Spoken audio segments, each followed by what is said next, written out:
Selamat pagi teman-teman di seluruh tanah air, sukses selalu untuk kita, jaga kesehatan.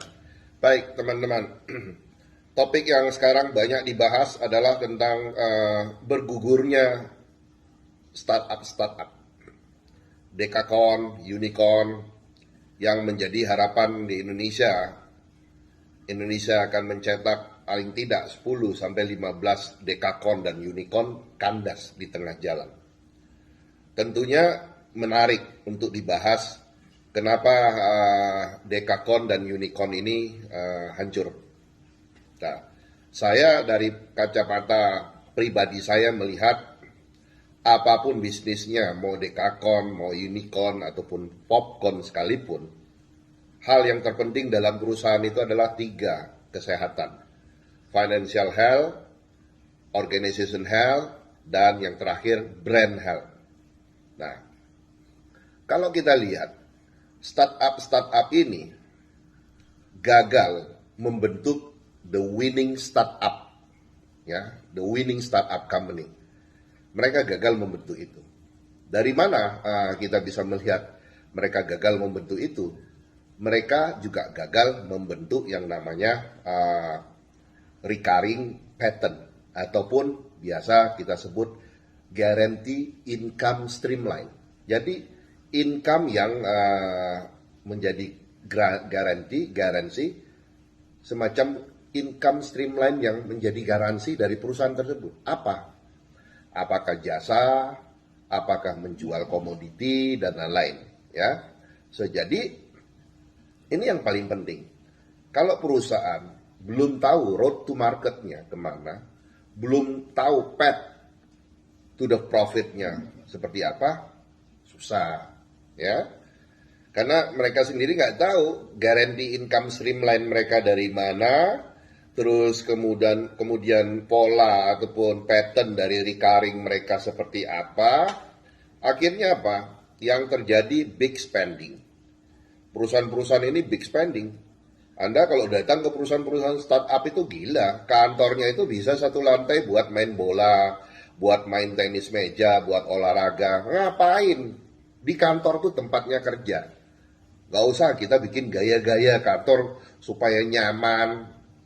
Oh, kantor itu ada AC, ada kursi, udah cukup. Gak usah gaya-gaya pakai lapangan bola lah, lapangan ini, itu, dan lain-lain. Ini yang kebanyakan gaya. Ya. Saya kantor tuh kalau bisa 1 meja berdua, gak usah banyak. Yang penting outputnya. Nah, ini yang kadang kita lihat. Big spending, terus menjual valuasi yang gila. Valuasi perusahaan startup itu gila-gila loh. Kadang saya jadi mengukur diri sendiri, apa saya ini kurang update di market, apakah ilmu saya kurang update melihat ilmu-ilmu yang baru oleh anak-anak muda sekarang. Ternyata saya bilang ini proyek ngecat langit semua. Valuasi gila-gilaan semua, dijual. Terus ada investor yang percaya, nyemplung, masuk duit. Ngomongnya 2 tahun. Tapi setelah 2 tahun ya makin dalam, makin hancur, gak kuat. Ya lama-lama investornya juga nyerah.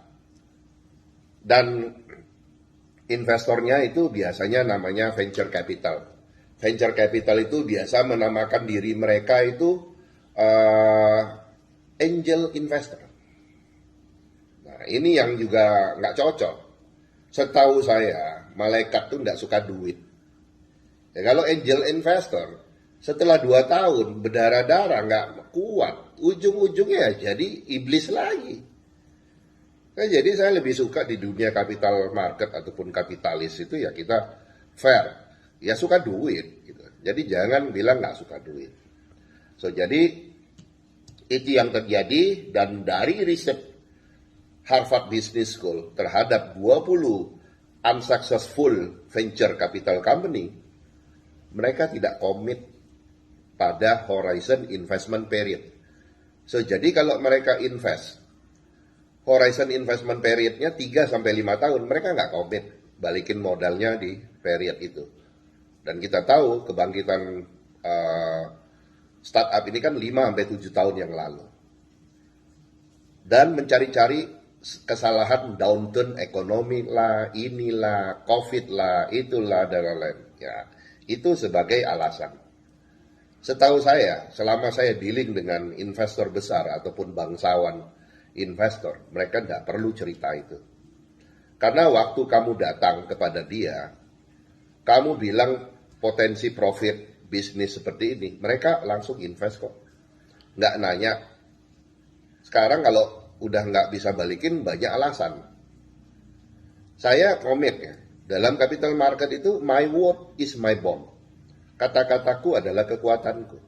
So, jadi kalau investor invest, dan kita janji umpamanya tahun depan untung 10 miliar, ternyata duit yang terkumpul kita baru 8 miliar.